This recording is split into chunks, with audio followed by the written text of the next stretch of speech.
The white man made a serious mistake by trying to remove the black student from the airplane cabin, and he ended up facing a harsh consequence. The stories shared on this channel are fictional and created solely for entertainment. Any similarity to real events, individuals, or locations is entirely coincidental. Welcome to Seat of Power. If you enjoy the content, please like, share, subscribe, and don't forget to leave your thoughts in the comments below. Get him off my flight, or I will buy this airline just to fire you. Every sound in the first-class cabin collapsed into silence. A glass stopped halfway to a woman's lips. A fork hovered in the air. Somewhere behind row 2, a seatbelt clicked as a man instinctively straightened. Even the low hum of the engines seemed to pull back, as if the aircraft itself was listening. Victor Langford didn't raise his voice again. He didn't need to. At 54, Victor had built a life where a single sentence could move markets, crush competitors, erase careers. His tone carried that same weight now, cold and absolute, delivered from seat 1A like a verdict already signed. He adjusted the cuff of his navy suit, smooth, deliberate, as if nothing unusual had just happened. The fabric caught the soft cabin light, tailored within an inch of perfection. His watch glinted. Platinum, discreet, expensive enough to speak without words. Across the aisle, Emily Carter stood frozen. 25 years in the air had taught her how to manage turbulence. Crying babies, drunk executives, medical emergencies at 30,000 feet. But this was something else. Her fingers tightened slightly around the service tray. Not enough for anyone to call it fear, just enough for someone paying attention to notice. Victor noticed. He always noticed weakness. "Well?" he said, not looking at her, his eyes fixed instead on the young man standing beside him. "We're delayed." The young man didn't respond. He stood there, one hand resting lightly on the overhead bin, the other holding a worn leather notebook. Mid-20s, maybe 24. Dark hoodie, faded jeans, shoes that had seen better days. Out of place. That was the word Victor had already assigned him. Out of place in a cabin that smelled like money and quiet privilege. Out of place among pressed suits, polished shoes, and people who had spent decades learning how to belong in rooms like this. Victor's lip curled, just slightly. He had seen this before. The mistake. The system glitch. The occasional passenger who wandered too far forward, confused by a boarding call they didn't understand. Except this one wasn't moving. The young man checked his ticket again. Calm, precise. No hesitation. Then he reached up and slid his backpack into the overhead bin above Victor's seat. The sound of the latch clicking shut landed louder than it should have. Victor leaned back, pulling his glass closer to his chest as if the bag carried something contagious. "Easy," he muttered, "sharp now.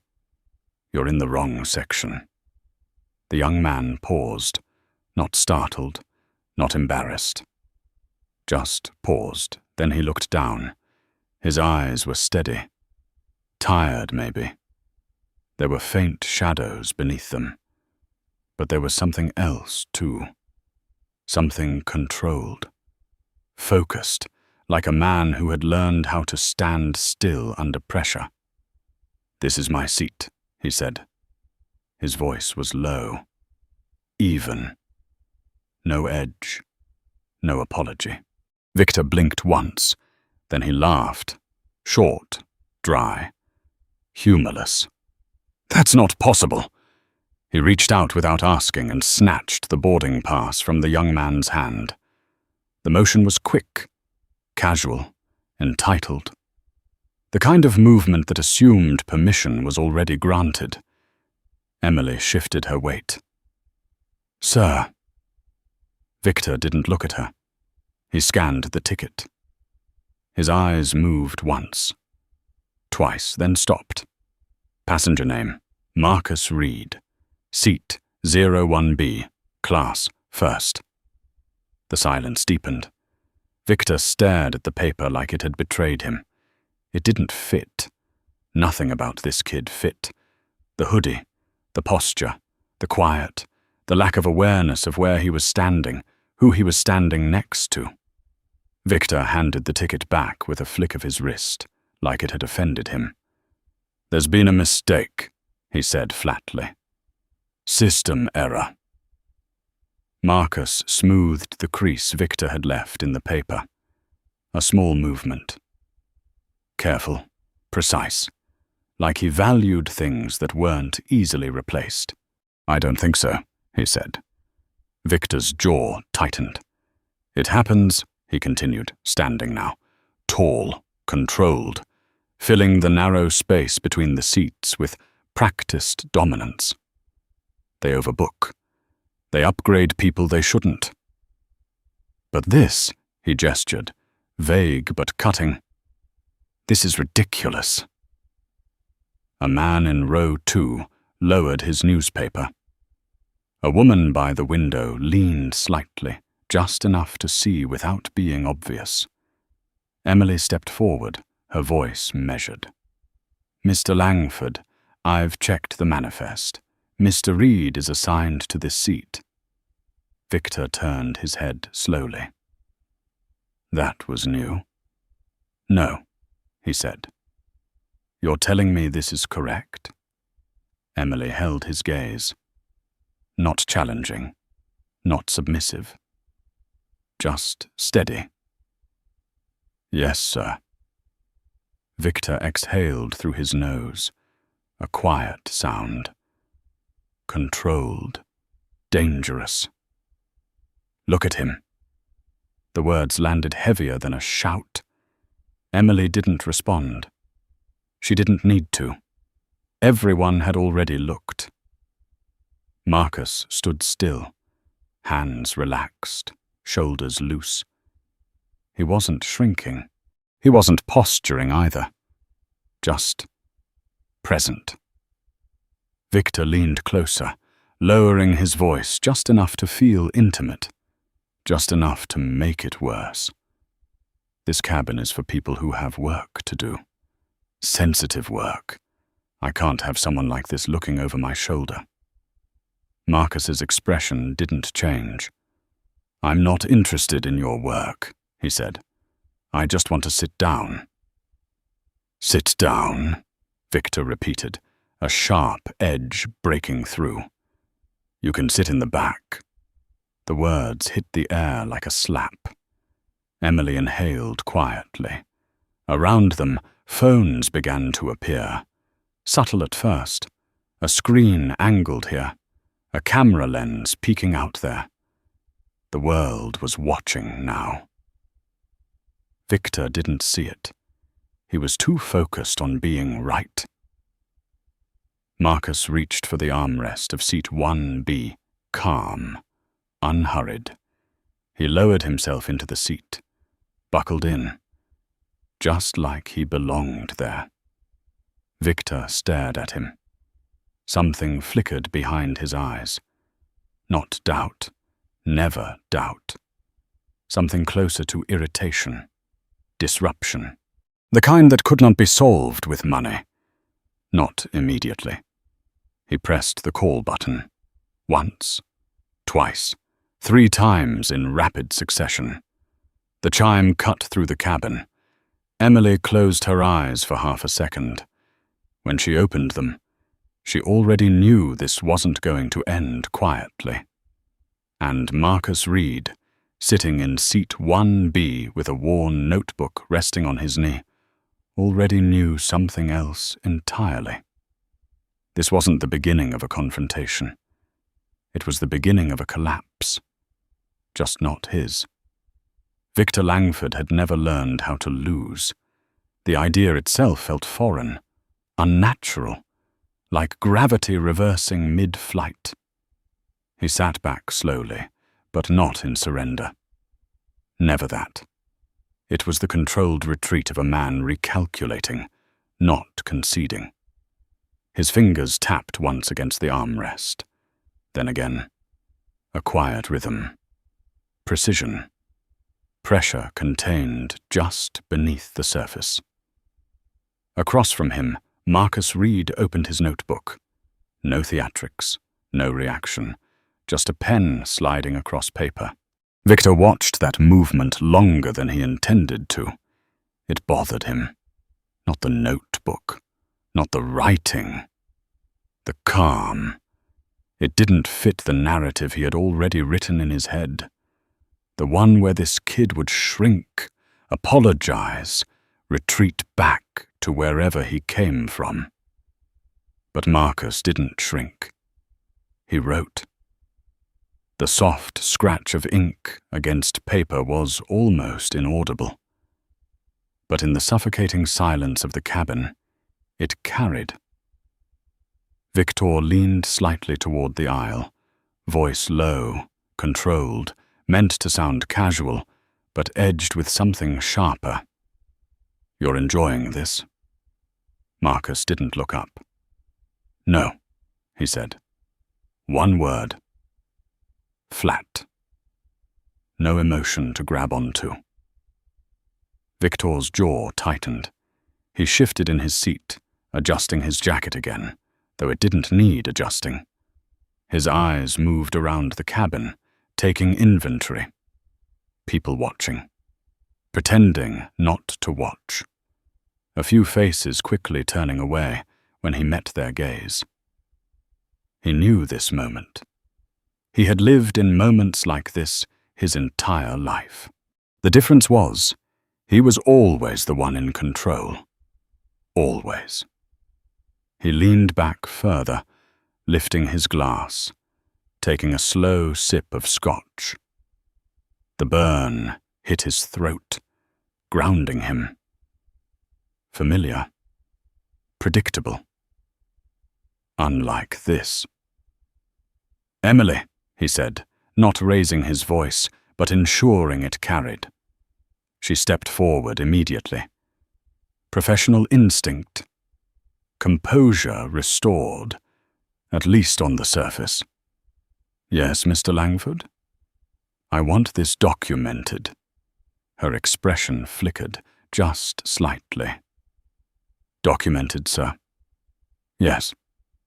He gestured toward Marcus without looking at him. This situation. I want it noted that I objected, that I was placed in an environment that compromises my work. Marcus's pen paused for half a second, then continued. Emily held Victor's gaze. I can make a note in the flight report, sir. Good, Victor said, and I expect it escalated. I'll be speaking to your executive team when we land. There it was, the shift, not loud, not explosive, strategic. Victor didn't fight problems directly. He moved above them, around them, crushed them from a distance. He pulled his phone from his pocket, glancing at the screen. No signal yet. Of course not. They hadn't pushed back. His thumb hovered over his email app anyway, as if willing it to connect. He would handle this. He always did. Across the aisle, a man in a grey suit leaned slightly toward his companion, whispering something under his breath. The woman nodded, lips pressed together, eyes flicking between Victor and Marcus. Phones were no longer subtle now. They were visible, raised, recording. Victor saw one, then another. His eyes narrowed. The calculation shifted again. Public. That changed things. He exhaled slowly, forcing his shoulders to relax, smoothing his expression into something neutral, controlled, presentable. He had built empires in rooms full of cameras. This was no different, except it was, because Marcus still hadn't reacted. Not once. Victor turned his head, studying him now more directly. My tea, huh? Marcus's pen stopped. He lifted his eyes. For the first time since sitting down, he met Victor's gaze, fully. Yeah. Victor let out a soft huff of air, something between a laugh and disbelief. That's impressive, he said, though the tone stripped the compliment of any sincerity. Assuming it's true. Marcus didn't respond immediately. He closed the notebook. Carefully. Placed the pen along the spine, then leaned back into the seat. The movement was small, but it shifted the energy in the space between them. It is, Marcus said. Victor tilted his head slightly. You don't look like an aerospace engineer. There it was. Direct, ugly, unfiltered. A few heads turned more openly now. Emily's posture stiffened. Marcus didn't flinch. What does one look like? He asked. Victor opened his mouth, closed it. For a fraction of a second, something like uncertainty flickered across his face. Then it hardened. You know exactly what I mean. Marcus held his gaze. No defensiveness, just clarity. That's the problem, Marcus said quietly. You think you do. The words landed heavier than anything Victor had said, because they weren't loud. They weren't emotional. They were certain. Victor felt something shift in his chest. Tight, uncomfortable. A sensation he didn't have a name for, because he had never needed one. He leaned forward, lowering his voice again, sharper now. Listen, kid, Marcus. Victor blinked. What? My name is Marcus. The correction was calm, firm, non-negotiable. Victor stared at him, then smiled. But it wasn't a pleasant smile. All right, Marcus, he said, the name sounding foreign in his mouth. Let me explain something to you. The world doesn't run on intentions. It runs on perception. And right now, he gestured again, slower this time, deliberate. You're in the wrong place. Marcus didn't move, didn't look away. Or maybe, he said, you're just not used to seeing someone like me in the right place. The cabin went still again. Victor's smile faded. Across the aisle, someone muttered, Jesus, under their breath. Emily shifted her weight, her hand brushing the interphone near the galley wall. Victor saw it. His eyes snapped to her hand. Don't.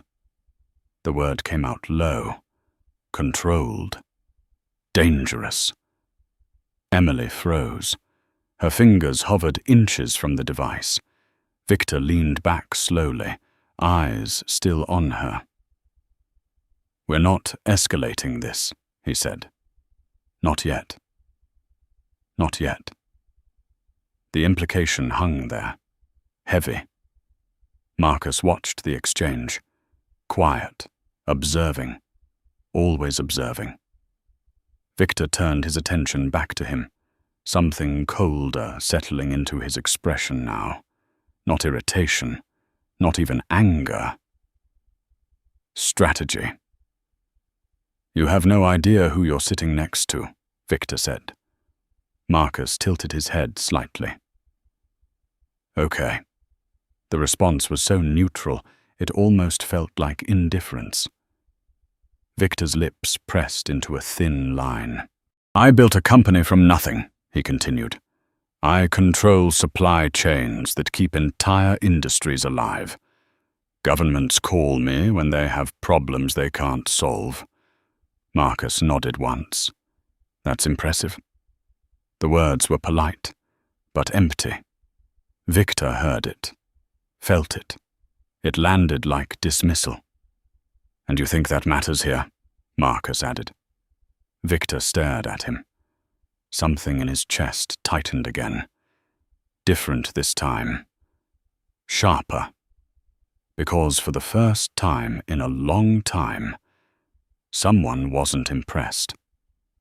The plane door closed with a solid, final thud.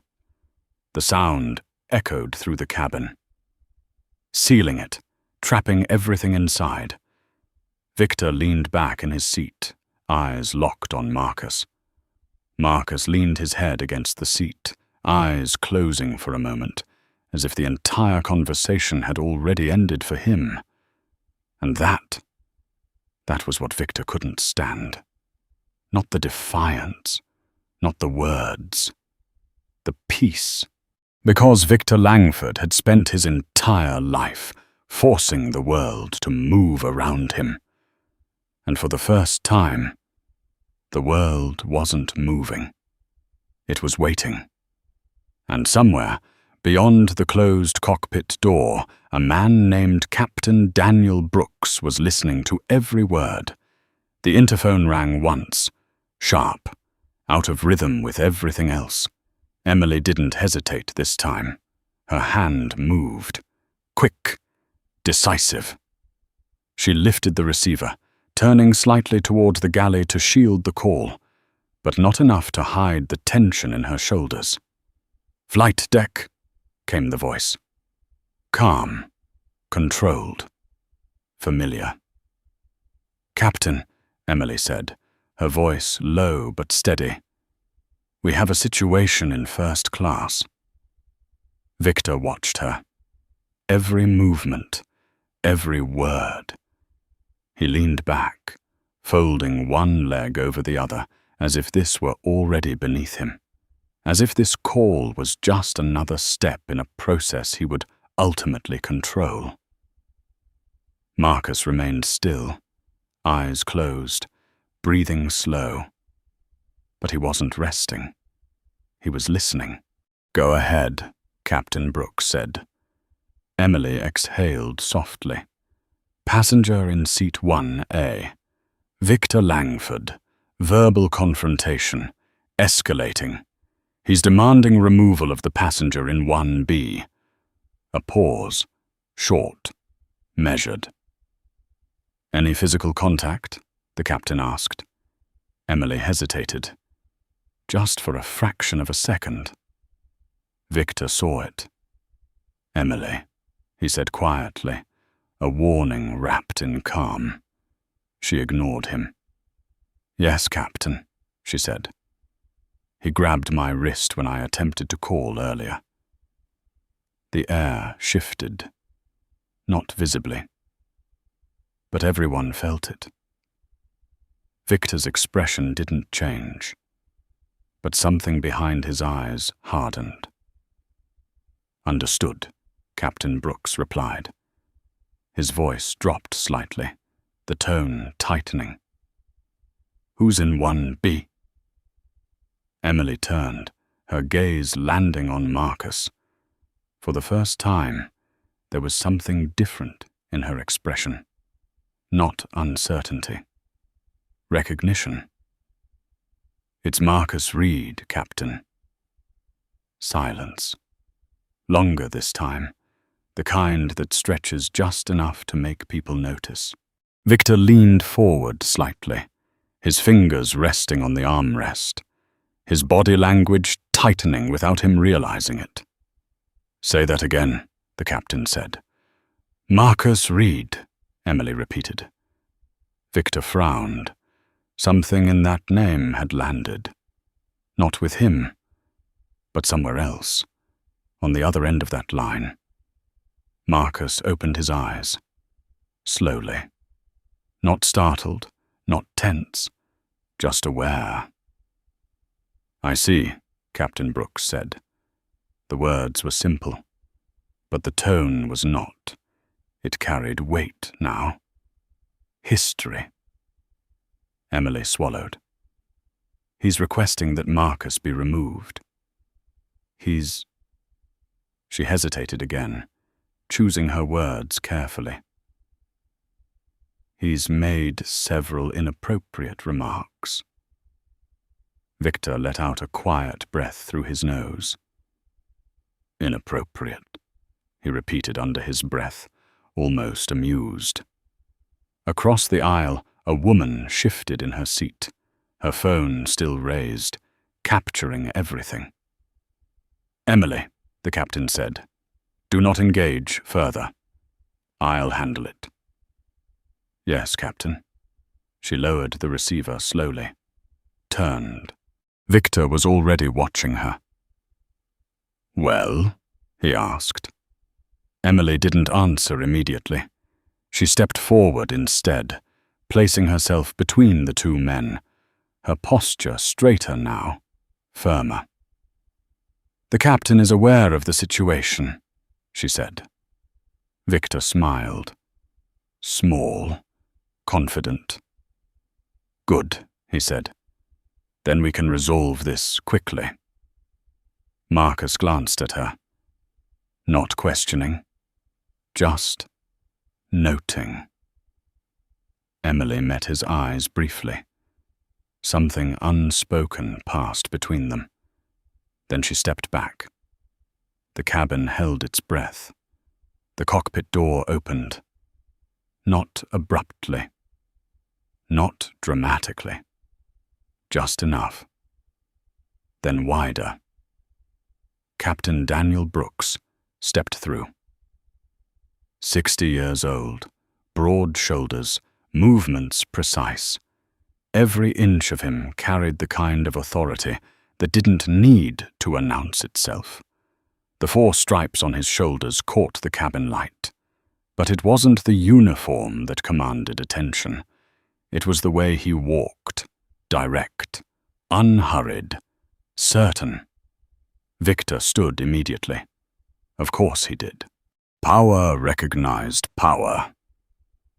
"Captain," Victor said, extending a hand, his voice shifting into something smoother, practiced. "Victor Langford, I'm glad you're here. We have a situation that needs immediate." The captain didn't take his hand, didn't even look at it.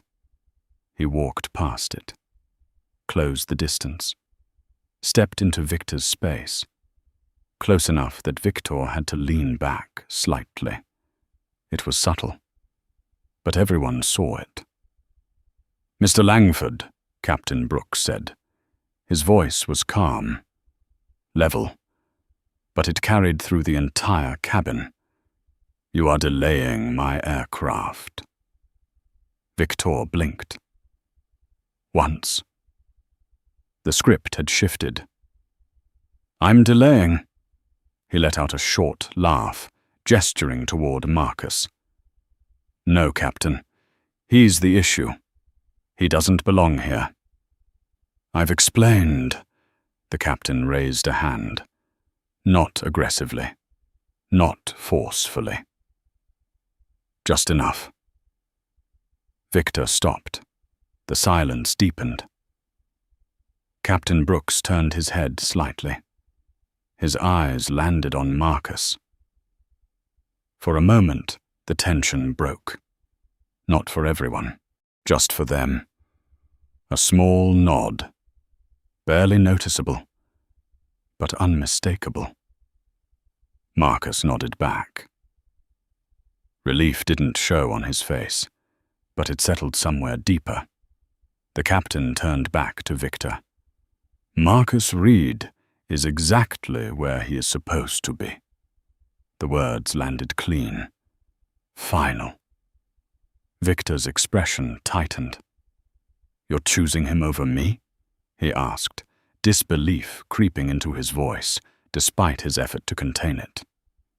Do you have any idea how much business I bring to this airline? Captain Brooks didn't blink.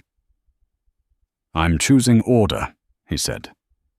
And safety. Victor scoffed. Safety. He's the risk. I don't know who he is, what he's doing. I do. That stopped him. Completely. Victor stared at the captain.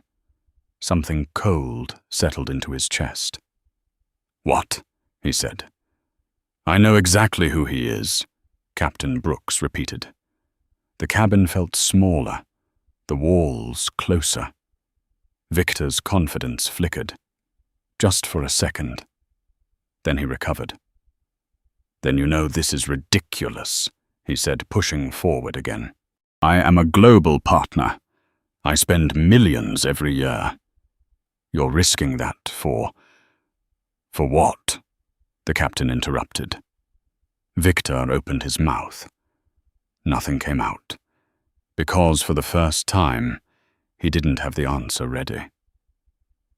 Captain Brooks stepped closer, lowered his voice, but somehow made it louder.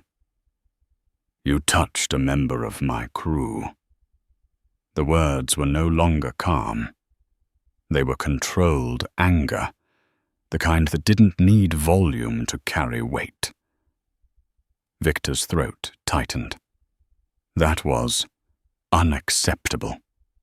Another step. Closer. You created a disturbance in a secured cabin. Victor's pulse quickened. He could feel it now. The shift, the ground moving under him. That's not, and under federal law, the captain continued, that makes you the security concern. The words hit like impact. Real, immediate, unavoidable. Victor stared at him. This wasn't happening. This wasn't how this went. Not for him. Not ever. You can't be serious, he said. But the certainty was gone now, replaced by something thinner, something fragile. Captain Brooks held his gaze, unmoving. I am completely serious. The cabin was silent, phones steady, recording, watching, witnessing. Victor swallowed. For the first time since this began, he wasn't in control, and he knew it. Victor Langford had built his life on one simple rule.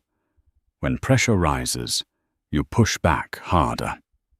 He straightened slowly, reclaiming what little space the captain had taken from him, smoothing his jacket with deliberate care.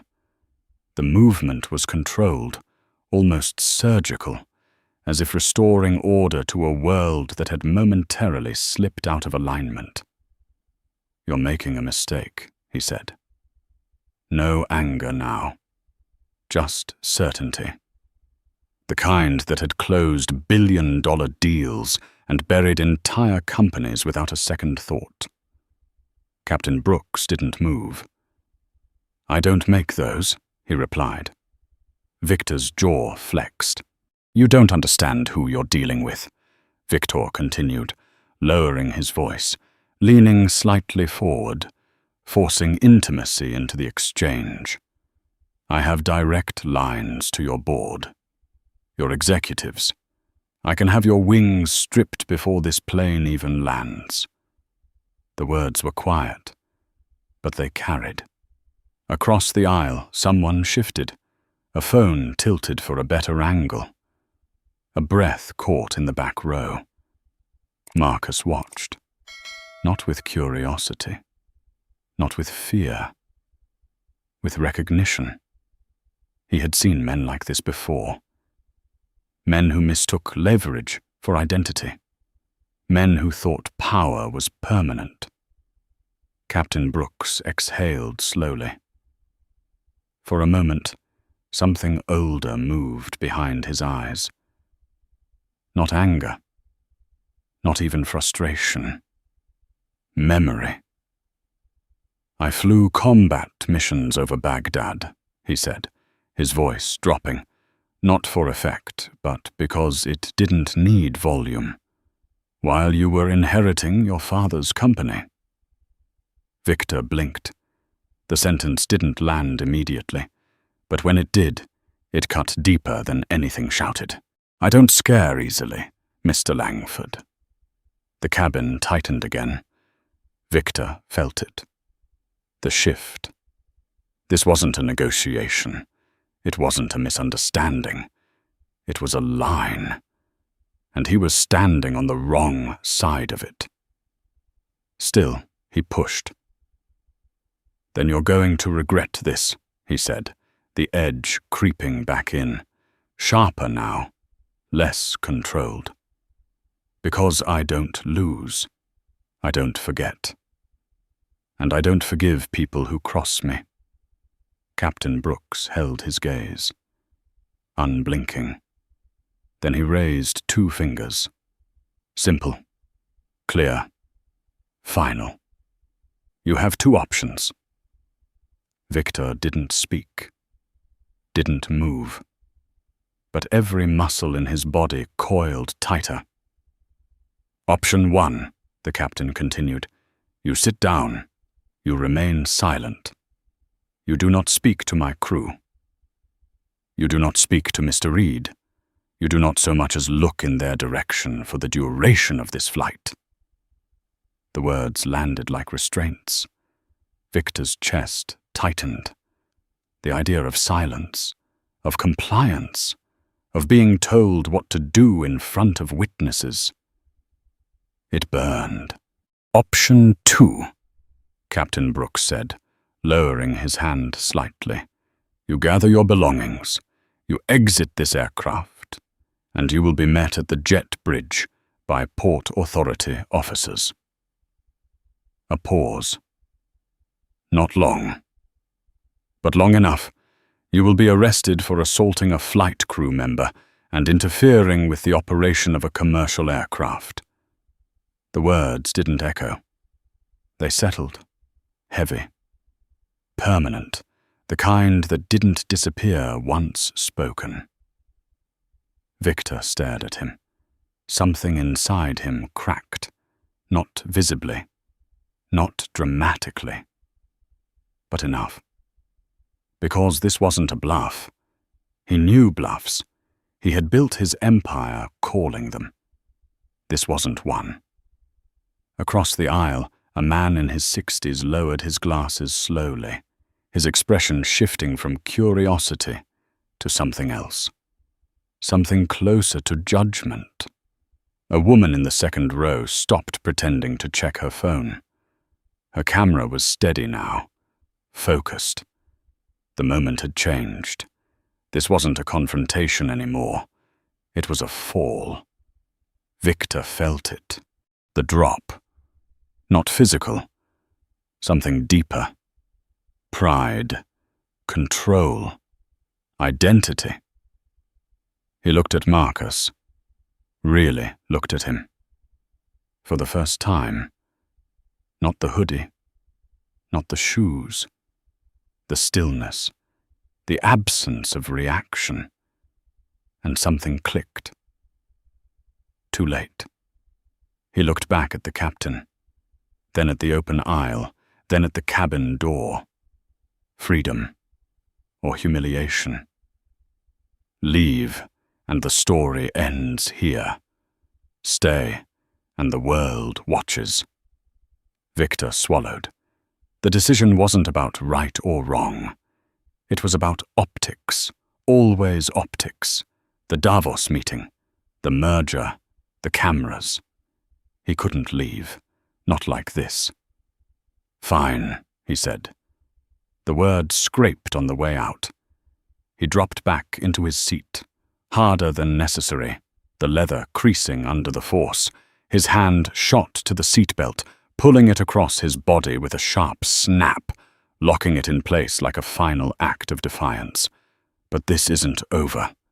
His voice was low again, but weaker. Not in volume. In weight. Captain Brooks didn't respond immediately. He watched him. 3 seconds. measured, controlled, establishing something deeper than authority, finality. Then he leaned slightly forward. "One more word," he said quietly. "Just one." Victor didn't speak, couldn't, because for the first time in a very long time, he understood exactly what would happen if he did. The captain straightened, turned. "Emily," he said. "Yes, Captain. Is everyone else seated?" She scanned the cabin quickly. Every passenger was already in place. Still, watching. "Yes, Captain." He nodded once, then turned back toward the cockpit. "Let's go to Zurich." The words were simple, routine. But nothing about the moment was. The cockpit door closed behind him with a solid, final click. And just like that, the structure of the world Victor Langford understood collapsed. He sat there, breathing, still. But inside, everything was moving. Fast, calculations, damage control, retaliation. His hand moved to his laptop, flipping it open with sharp precision. The screen lit his face in a cold glow. His fingers hit the keys immediately, aggressive, controlled, typing faster than most people could think. Emails, names, targets. He would fix this. He always fixed things. Across from him, Marcus leaned back in his seat, eyes half closed, not sleeping, not watching, just present, untouched, unmoved, and that was what Victor couldn't process, because Victor Langford had spent his entire life believing power meant control over others. But here, in Seat 1A, at 30,000 feet, locked inside a metal tube moving faster than sound, he had just discovered something far more dangerous. Control over yourself. And he didn't have it. Not anymore. The engine spooled up with a low, rising roar that vibrated through the floor and into bone.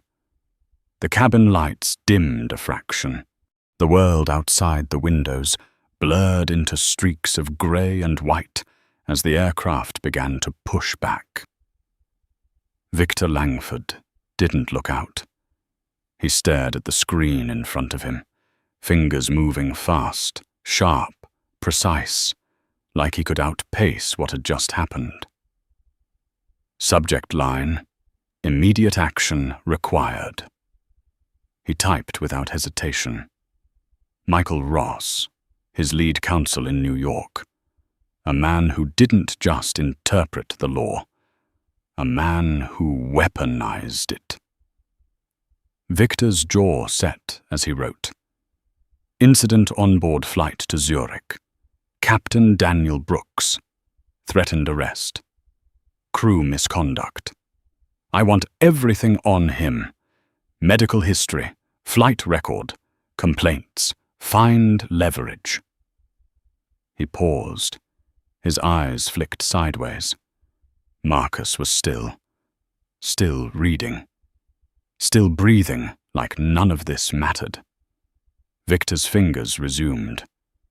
Also identify Marcus Reed. Claims MIT.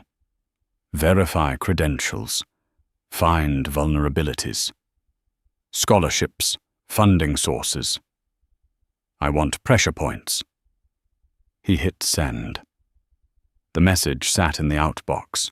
No signal yet. Of course. He exhaled sharply, closing the laptop halfway, then opening it again, as if forcing the world to respond. It didn't. The aircraft turned slowly, aligning with the runway. The hum deepened. Pressure built. Across the aisle, a man adjusted his tie, glancing at Victor with something he quickly masked. Not fear, not respect. Something closer to distance.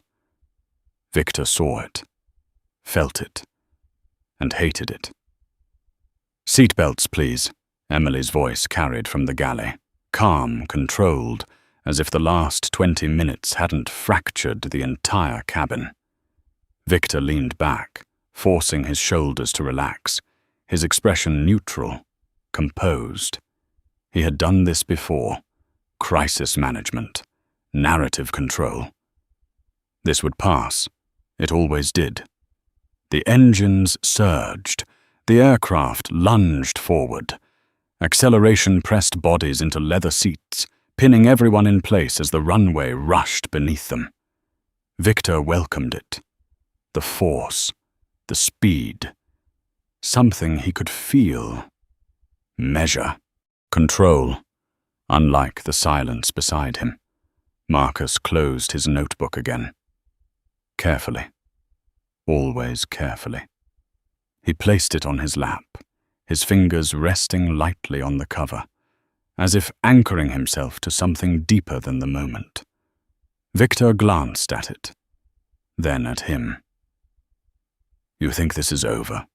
Victor asked quietly, just enough to stay within the boundary set by the captain, just enough to break it without triggering consequence.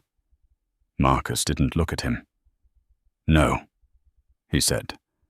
Victor let out a breath that almost resembled a laugh. "Good," he said. "Because it's not." The plane lifted, a sudden lightness, a shift in gravity. The ground fell away, and with it, something else. Control. The city below shrank into a grid of lights and motion, distant, irrelevant. The aircraft climbed through clouds, the outside world dissolving into white. Inside, the cabin remained still, pressurized, contained. Victor's phone buzzed once, a faint vibration against his thigh.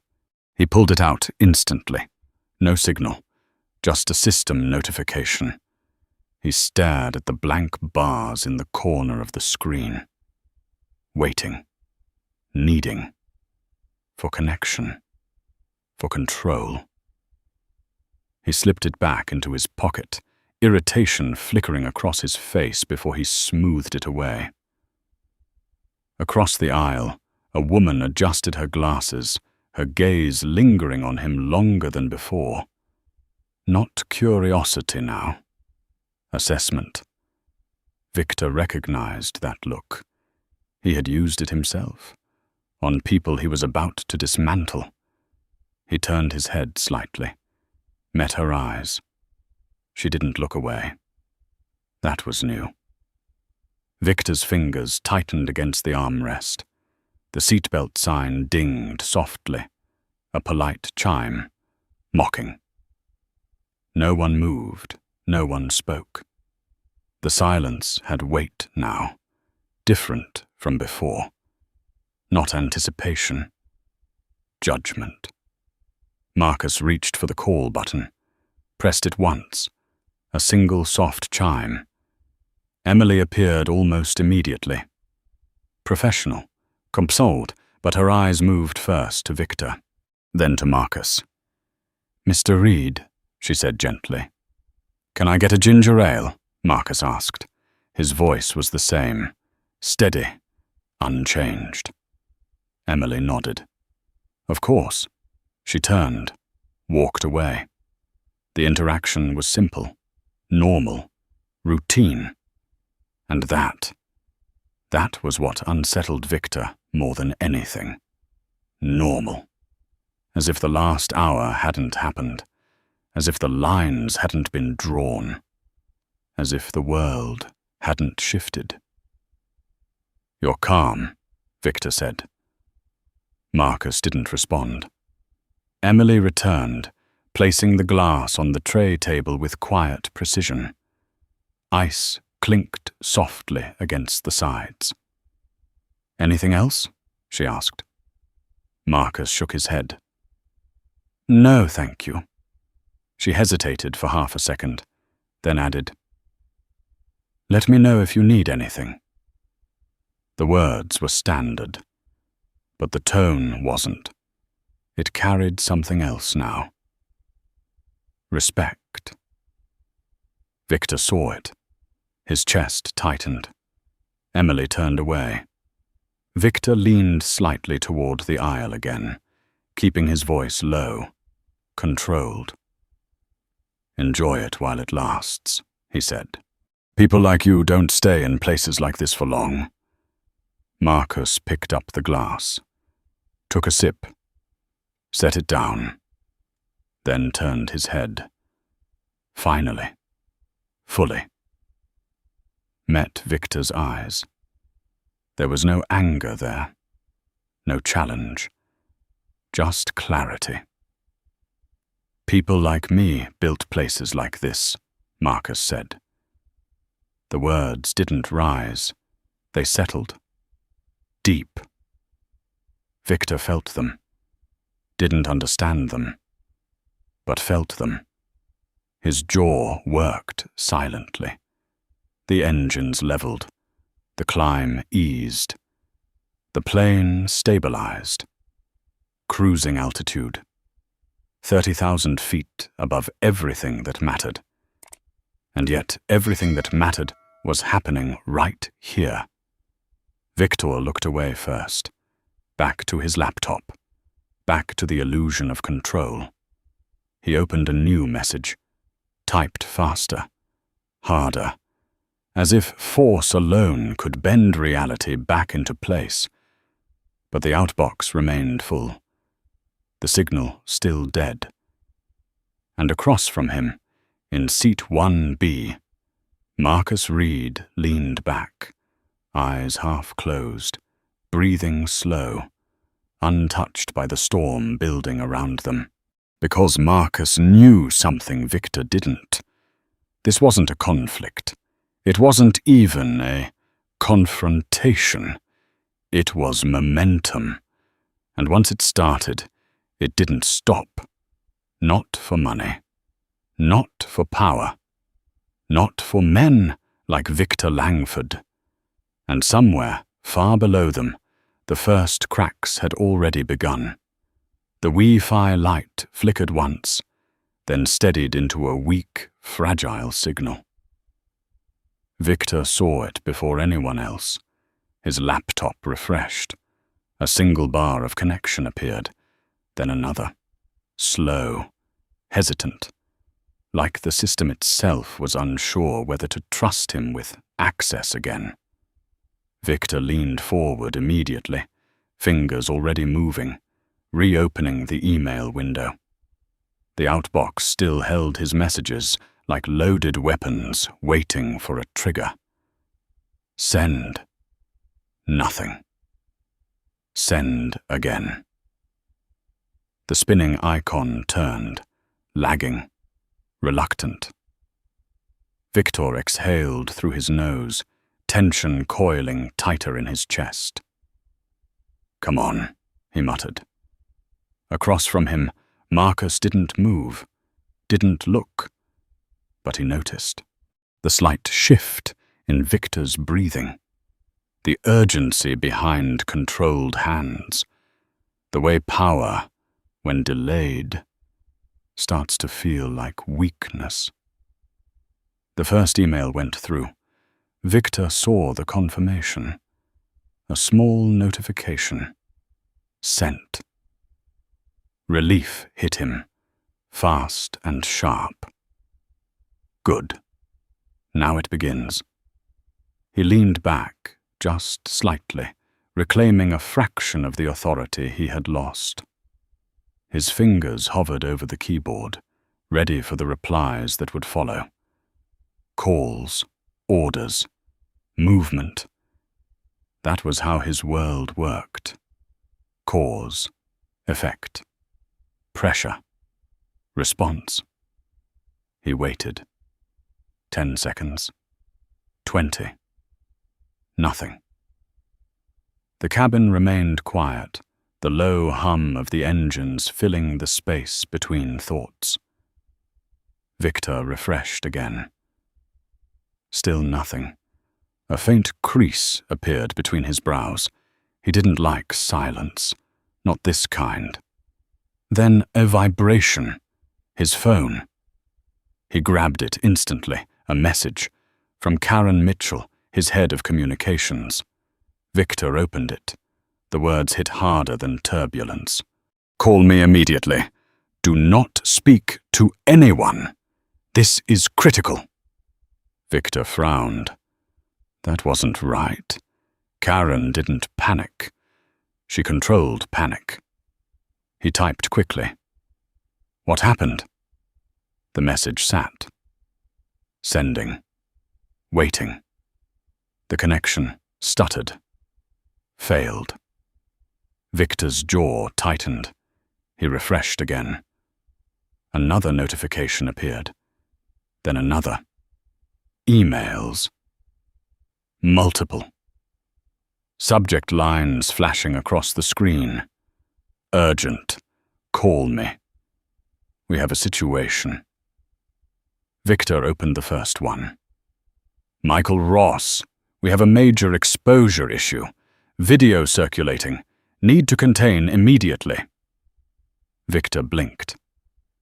"Video?" He opened the next. "Board member Jenkins. What the hell is this? Call me now." Stock reacting. Stock.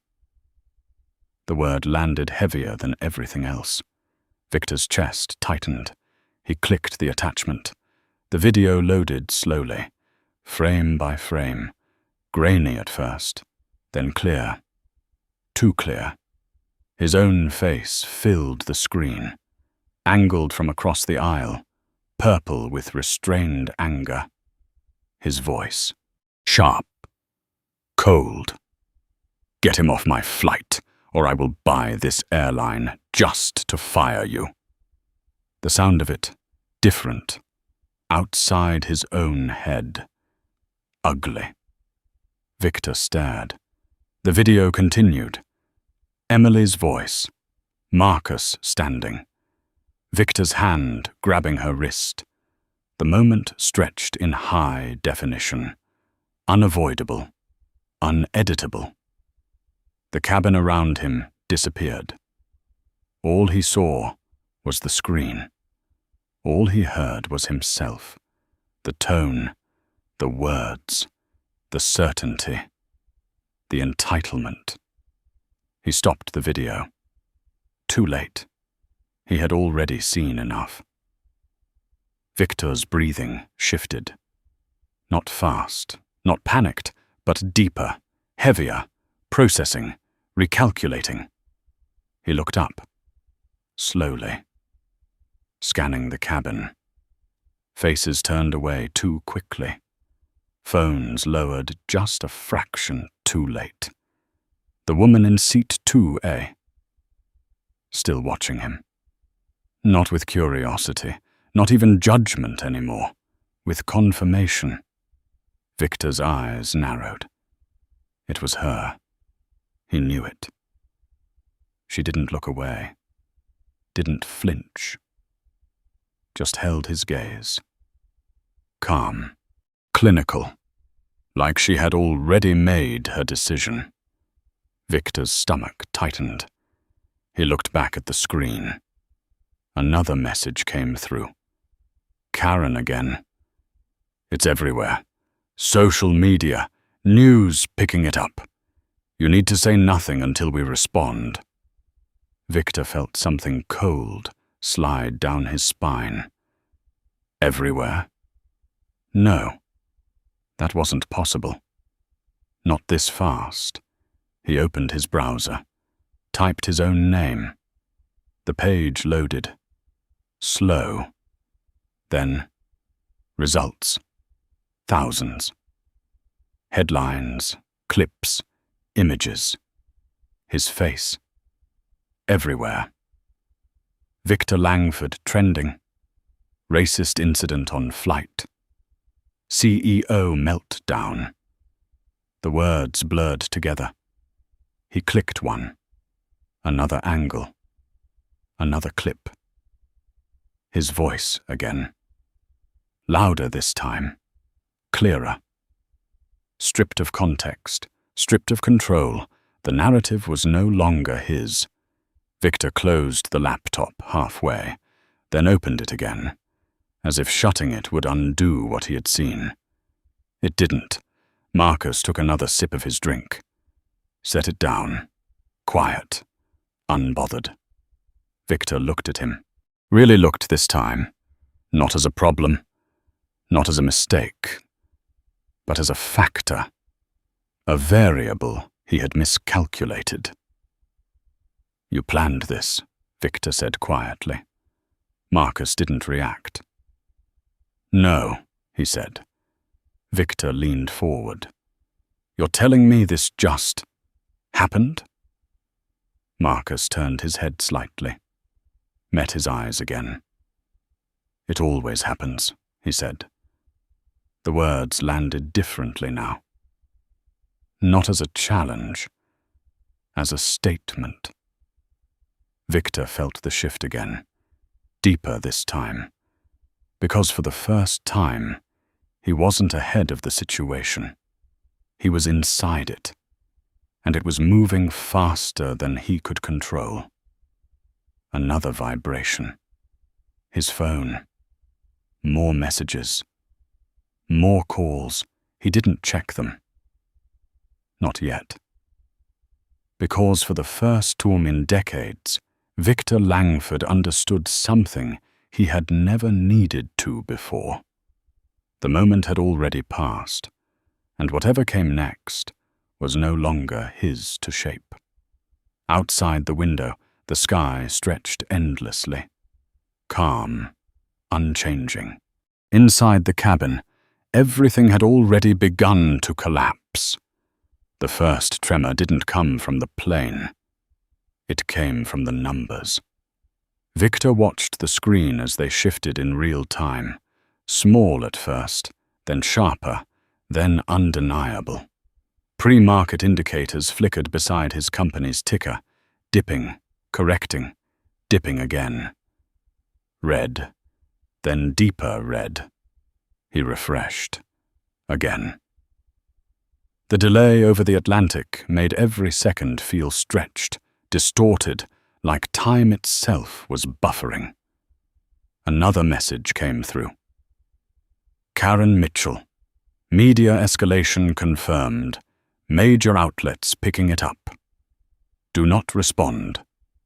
We are preparing a statement. Victor's lips parted slightly. A statement. Not a correction. Not a denial. Containment. He felt the words settle somewhere uncomfortable. He opened another email. Subject: Aerotech meeting. From Johann Weber. Victor leaned forward instinctively. This mattered. This was the reason for the flight. The deal. The leverage. The future. He clicked. The message was short, cold, direct. Due to recent developments, we are suspending all merger discussions effective immediately. Further review required. Victor stared at the screen. Didn't blink. Didn't move. The words didn't make sense. Not together. Not in this order. Suspending? Because of what? A video? He scrolled. There was nothing else. No apology. No negotiation. Just distance. Victor felt something drop inside him. Not dramatically. Not violently. Just gone. The engine noise seemed louder now. Or maybe the silence inside the cabin had shifted again. Across the aisle, the woman in seat 2A adjusted her glasses. Victor noticed her hands. Steady. No tremor. No hesitation. She wasn't checking her phone anymore. She was done. He knew that look. He had seen it in boardrooms, in negotiations. Right before someone walked away with everything, he leaned back slowly, closing his laptop halfway, then opening it again as if refusing to accept the change. "This doesn't happen like this," he said under his breath. No one answered. No one needed to. His phone buzzed again. He picked it up. "Michael Ross. We have a serious problem. This is spreading faster than we can contain. Legal exposure significant." Victor read it twice, 3 times. The words didn't change. Legal exposure. He had used that phrase himself. Dozens of times, on other people, never on himself. He typed back, "Fix it." The message sent, no delay, no hesitation. But even as it left the screen, something in him knew. This wasn't fixable, not in the way he understood. He looked up again. The cabin, the people. No one was pretending anymore. They weren't hiding their glances. They weren't looking away fast enough. They were watching, witnessing, recording without phones now. Memory, judgment, history forming in real time. Victor's chest tightened. He turned slightly toward Marcus. "You think this changes anything?" he asked. Marcus didn't answer immediately. He finished the line he was reading, closed the book, placed it gently on the tray table, then turned. Fully. Again. Victor noticed it this time. The difference. Marcus wasn't smaller anymore. He hadn't grown. He hadn't moved. But something in the space between them had shifted. "You already know it does," Marcus said. Victor shook his head. "No," he said quickly. "Too quickly. No, this is noise. It blows over. It always does." Marcus studied him. Not with anger, not even with judgment, with something quieter, something heavier. "Not this time," he said. Victor's jaw tightened. "You don't understand how this works," he said.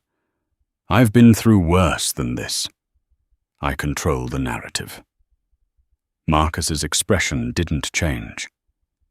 "You did," he said. The past tense landed harder than anything else. Victor felt it. Sharp, precise one. "You don't get it," Victor continued, leaning forward, voice low, urgent now, the control starting to fracture. People forget. Markets stabilize. News cycles move on. Marcus shook his head once. Slow. "They don't forget what they see clearly," he said. Victor opened his mouth, closed it, because he had seen it too. The video, his face, his voice. There was no ambiguity, no angle to spin. It was clean, undeniable, the kind of clarity that destroyed people. Across the aisle, the woman in seat 2A stood. The movement was small, but it pulled attention. She stepped into the aisle, smoothing the front of her jacket, composed, precise. Victor watched her, every instinct in him sharpening. She walked forward, not past him, to him. She stopped just beside his seat. Close enough, not intrusive, but intentional. Victor looked up. "What?" he said. She didn't smile, didn't soften. "My name is Laura Bennett," she said. "Senior Vice President of Ethics, European Trade Commission." The words landed like a verdict. Victor felt his stomach drop. The commission, approval, regulation, his merger, everything. Laura held his gaze, calm, unshaken. "I've reviewed your conduct," she continued. "In real time." Victor's throat tightened. "That video," she added, "is now in the hands of individuals who will make decisions about your company's future." Victor's pulse spiked. "You don't." She raised a hand. Not aggressive, just enough. Stopping him. The same gesture the captain had used. Victor stopped. Again. "This isn't about perception," she said. "This is about character." The word hung there, heavy, unavoidable. "You've shown us exactly how you operate when you think no one important is watching," she continued. Victor's breathing shifted. Shorter now, less controlled. Laura leaned slightly closer. "Just enough." "And unfortunately for you," she said quietly, "someone important was." She straightened, turned, and walked back to her seat. No drama, no hesitation. Final. Victor sat there, frozen, the cabin around him closing in. The air heavier, harder to pull into his lungs. He looked at Marcus, desperate now, searching for something, anything. But Marcus just watched him, not with victory, not with satisfaction, with understanding. And that was worse. Because Victor Langford had spent his entire life believing power meant being untouchable. And now, at 30,000 feet, with nowhere to go, no signal strong enough to save him, no distance far enough to escape, he realized the truth. He had never been untouchable. He had just never been seen. Until now. The cabin lights dimmed as the aircraft settled into the long stretch over the Atlantic, a soft amber glow replacing the sharp brightness from earlier, but nothing about the atmosphere felt calm. Victor Langford sat rigid in seat 1A, staring at nothing and everything at once. His laptop was open, but the screen had gone idle. His phone rested in his hand, dark now. No signal again. Cut off. For the first time in decades, Victor Langford was unreachable. And the world was moving without him. He shifted in his seat, the leather creasing beneath him, his body trying to release tension that had nowhere to go.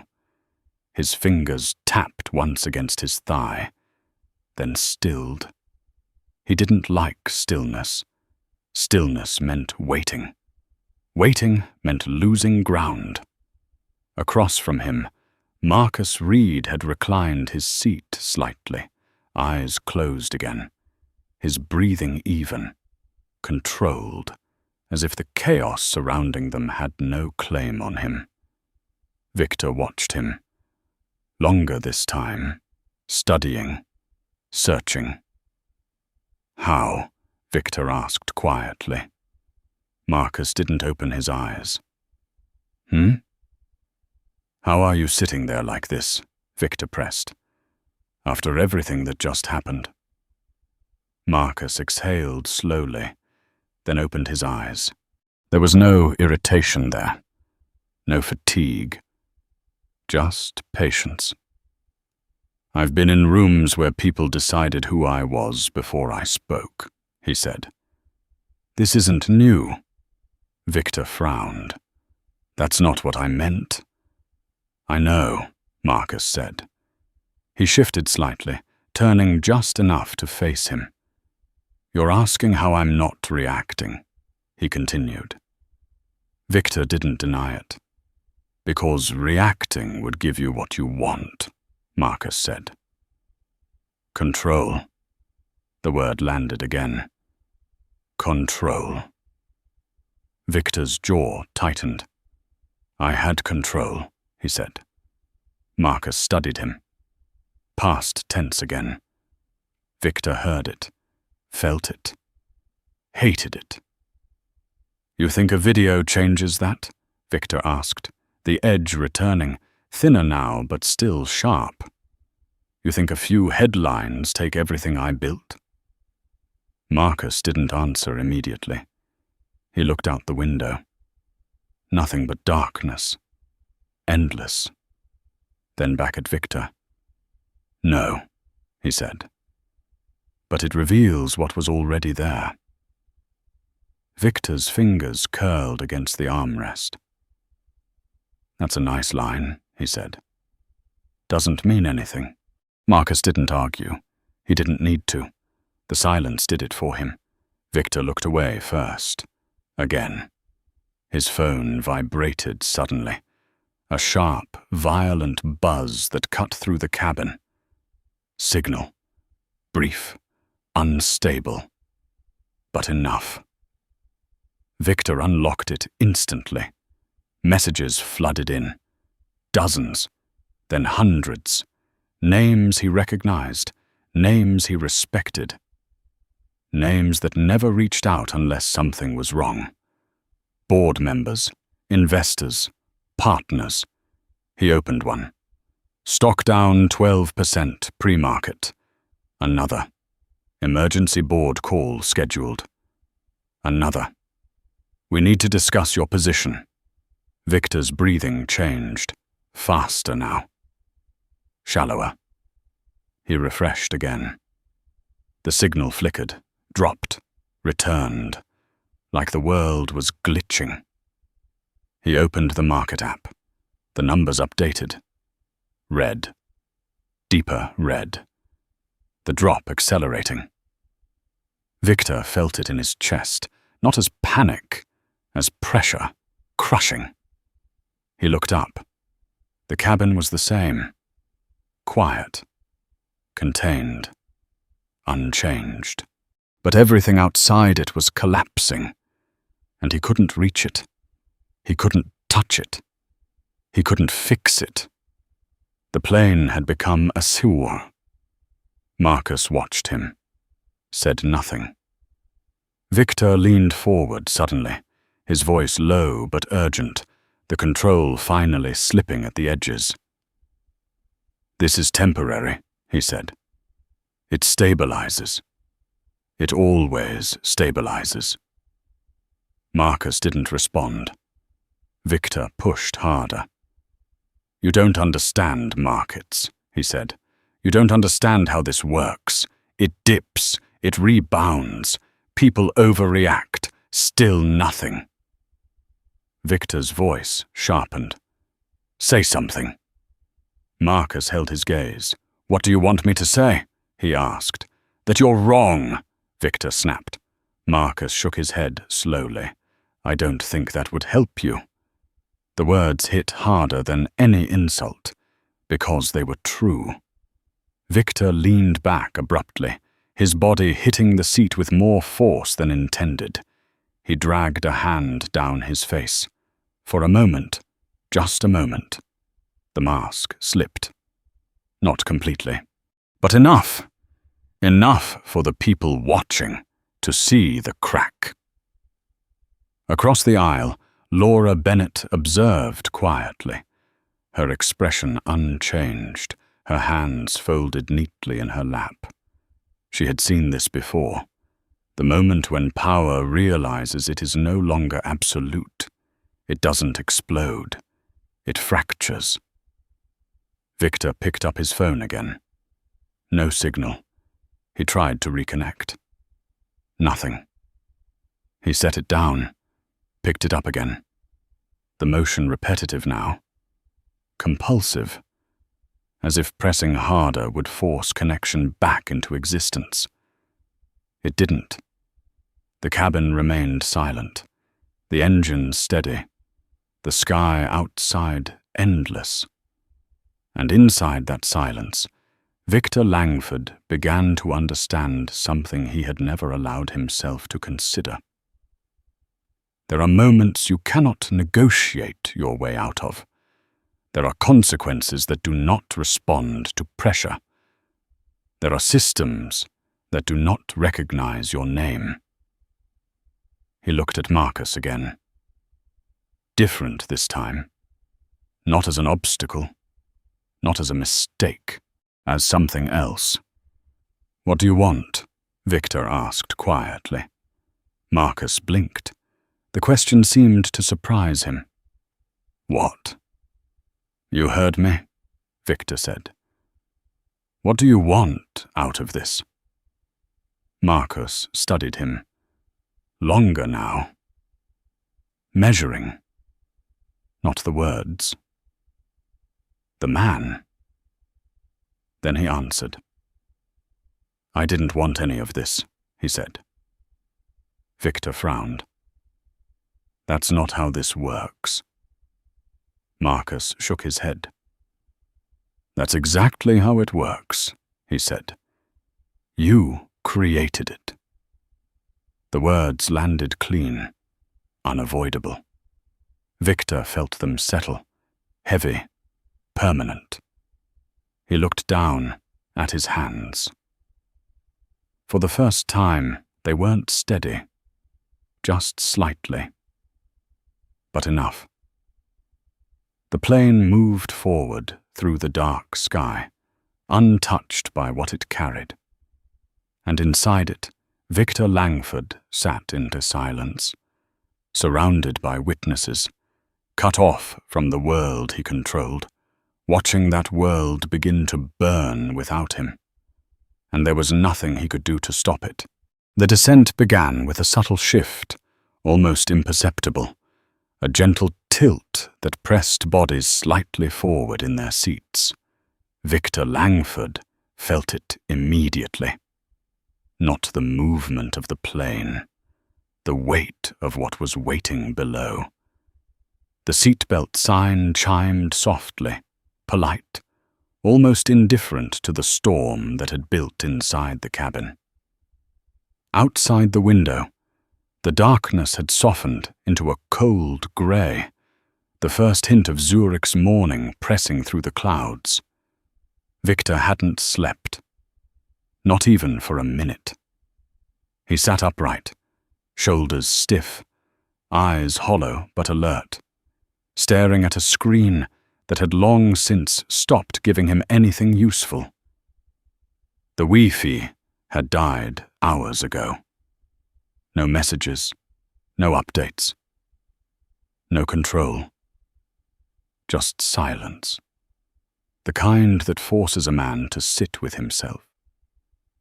He shifted slightly, his hand brushing the armrest, fingers tightening unconsciously as the plane dipped lower. His reflection stared back at him from the dark window, faint, distorted, unfamiliar. Across from him, Marcus Reed opened his eyes.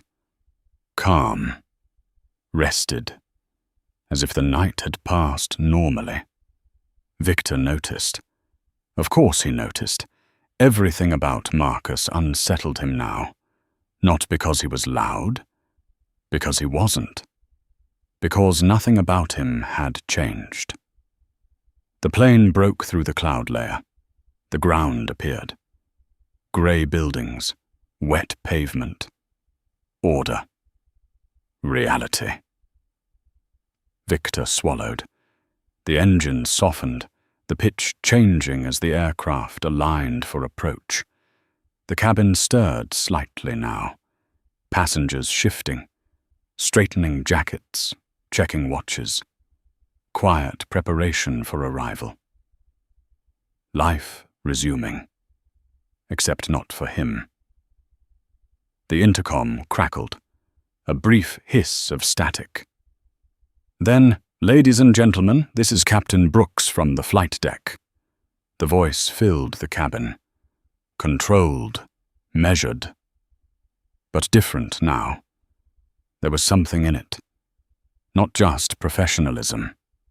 Intention. We have begun our final approach into Zurich. Current temperature is 8 degrees Celsius. We expect to be on the ground in approximately 15 minutes. A pause. Too long for a standard announcement. Victor's grip tightened on the armrest. He knew. Somewhere deep in his chest, he knew. "I would like to take a moment," the captain continued, "to address an incident that occurred in our first-class cabin prior to departure." The air changed instantly. Passengers froze. Every eye forward, every ear listening. Victor's pulse spiked. "No," he whispered under his breath, "not here, not like this." "You were subjected to behavior that does not reflect the standards of this airline," Captain Brooks said, "nor the standards of basic decency." The words were calm, but they carried judgment. Public, unavoidable. Victor's jaw clenched so tightly it hurt. "This aircraft," the captain continued, "is a shared space. A place where every passenger, regardless of appearance, status, or background, deserves respect." Marcus didn't move, didn't react. But something in his posture shifted. Not pride, not satisfaction. Recognition. "We also have a distinguished guest on board today," the captain said. "Mr. Marcus Reed, a doctoral candidate in aerospace engineering, whose work is contributing to the future of aviation." A murmur moved through the cabin. Soft, but real. Victor felt it like pressure against his skin. "I would like to personally thank Mr. Reed for his patience, his professionalism, and his restraint." A single clap broke the silence, then another, then more. Not loud, not overwhelming. But enough. Enough to make it real. Enough to make it permanent. Victor's chest tightened. Each clap landed like impact. Measured, relentless. Marcus remained still, his hands resting quietly on his lap. He didn't look around, didn't acknowledge it. That made it worse. "So did the restraint," the captain continued, his voice sharpening slightly, "of our crew in handling a situation that could have escalated further." Victor's vision narrowed. The words blurred at the edges. "This matter has been reported to ground authorities," the captain said. "They will be meeting the aircraft upon arrival." There it was. Final. Official. No interpretation. Victor's head snapped slightly toward Marcus, then toward the aisle, then forward again. He tried to breathe, tried to slow it down, but the rhythm had changed. Faster. Uncontrolled. The intercom clicked off. Silence. Heavy. Absolute. Victor let out a breath he hadn't realized he was holding. Then he laughed, short, sharp, desperate. "They're coming for you," he said, leaning slightly toward Marcus, voice low, almost conspiratorial. "That's what that means. Standard procedure." Marcus turned his head. Slow. Measured. Looked at him, not with anger, not with fear, with something deeper. "Sadness. Is that what you think?" Marcus asked quietly. Victor's smile tightened. "That's how this works," he said. "They make a show of it. Then they fix it. Quietly." Marcus held his gaze. Not this time. The words landed softly, but they stayed. The landing gear deployed, a mechanical thud beneath them. The plane lowered further, the ground rising fast now. Details sharpening. Buildings growing larger. The runway stretching ahead. Victor's fingers dug into the armrest. He watched through the window. Not the view. The approach. The end.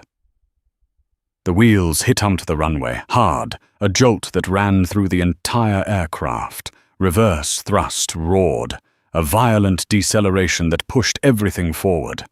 Victor felt it in his chest, in his throat, in his bones. The plane slowed, turned, taxied. And then he saw them, through the window. Flashing blue lights, multiple vehicles, police, waiting. Victor leaned forward, eyes narrowing. "Overkill," he muttered.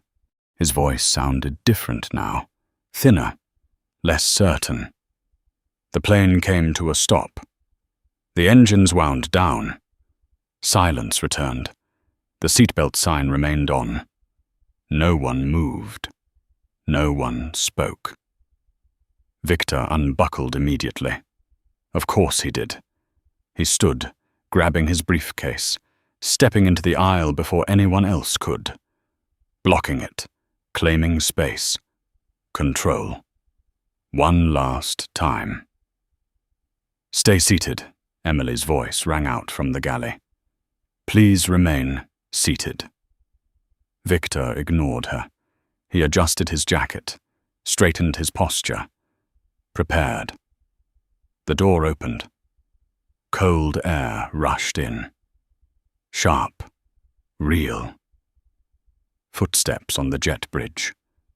Heavy, measured, approaching. Victor turned toward the entrance. Ready. Certain. This would correct itself. It always did. 3 officers stepped inside, large, silent, focused. Behind them, a man in a dark suit. Authority. Victor stepped forward, smiling. "Controlled officers," he said, gesturing behind him toward Marcus. "Thank you for coming. The individual in seat 1B is, are you Victor Langford?"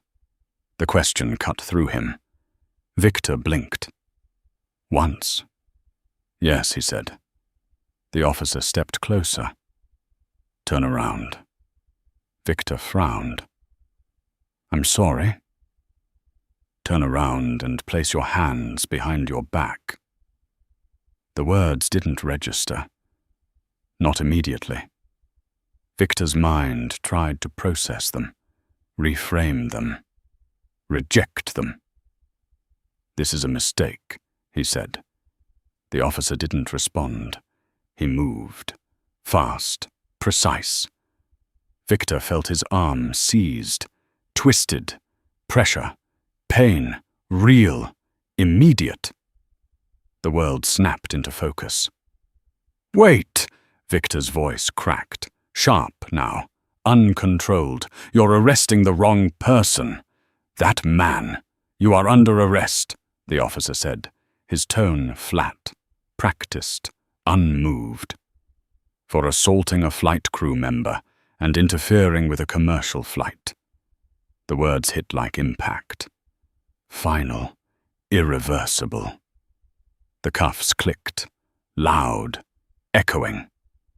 Victor's breath caught.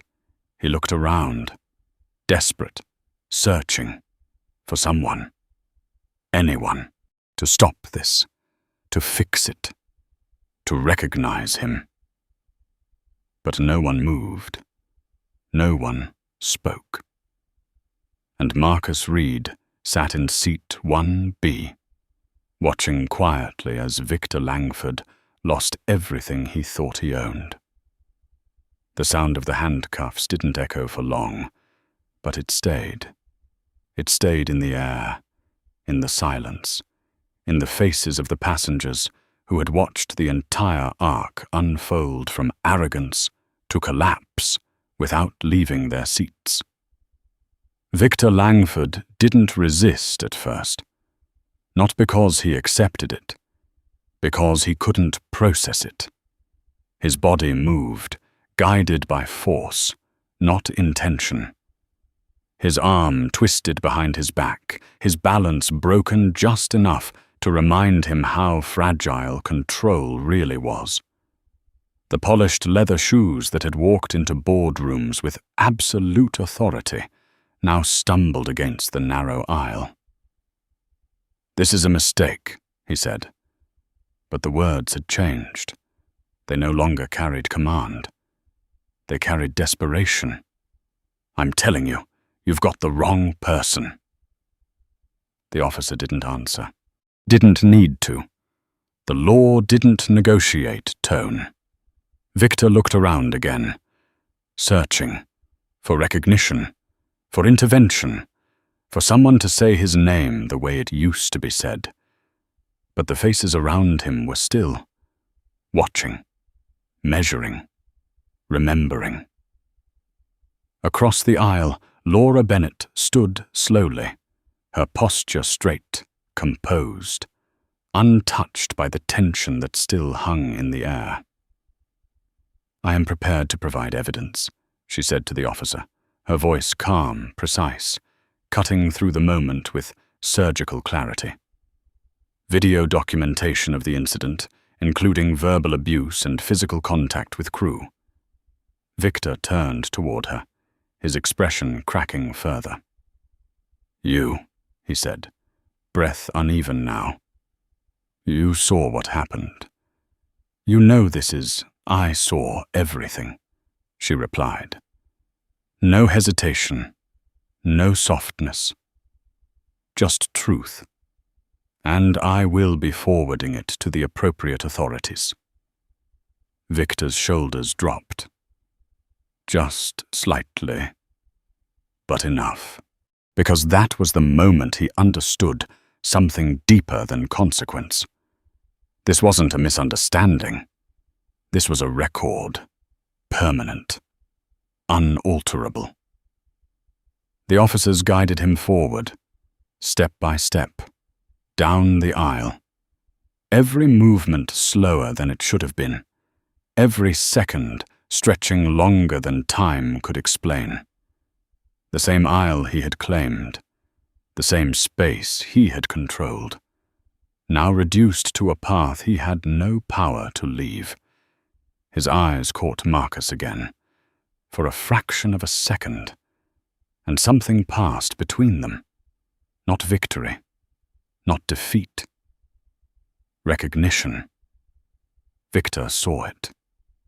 Too late. Marcus didn't speak, didn't move. He simply watched. Calm. Present. Whole. And that was what Victor would remember later. Not the cuffs, not the voices, not even the fall. The stillness. The absence of fear. The thing he had never understood. Victor disappeared through the aircraft door. The cold air swallowed him. The sound of his voice faded. And then, nothing. Silence returned. Not the same silence, a different one. Lighter. Released. Emily exhaled, her shoulders lowering for the first time since boarding. She turned toward Marcus. "I'm sorry," she said softly. "You shouldn't have had to deal with that." Marcus shook his head. "It's not your fault," he said. His voice was steady, unaffected. But there was weight behind it. Emily nodded. Her eyes lingered on him for a moment longer. Then she stepped away. The cabin began to move again. Slowly. Passengers unbuckling. Overhead bins opening. The world resuming. But something had changed. something that wouldn't go back. Marcus stood. He reached up, pulling his worn backpack from the overhead bin, the same one that had been treated like it didn't belong. He adjusted the strap over his shoulder, picked up his notebook, the same notebook Victor had dismissed without understanding. He stepped into the aisle. No rush, no hesitation. As he moved forward, the passengers made space, not out of obligation, out of something else. Respect. He didn't acknowledge it, didn't look around. He walked toward the open door, toward whatever came next. The jet bridge was quiet, cool, grounded. And at the end of it, a man waited. Older, sharp, presence undeniable. Dr. Henry Caldwell, director of the European Aerospace Initiative. Marcus slowed, just slightly. Recognition, respect. Caldwell smiled. Not bad, but real. You had quite a flight, he said. Marcus let out a small breath. Something like that. Caldwell extended his hand. Marcus took it. Firm. Equal. We saw the footage, Caldwell said. All of it. Marcus nodded. I figured. Caldwell studied him. Not just the surface, the response, the restraint, the choice. That mattered more than anything else, Caldwell said. We can teach engineering. We can't teach that. Marcus didn't answer. He didn't need to, because he already knew. They walked forward together, past the glass walls, past the runway, and in the distance, blue lights, a police vehicle, a man being placed inside. Victor Langford. Smaller now, not physically, but in every way that mattered. Marcus glanced once, only once, then looked away. Not out of anger, not out of satisfaction. Because some stories don't need a second look. They had already ended.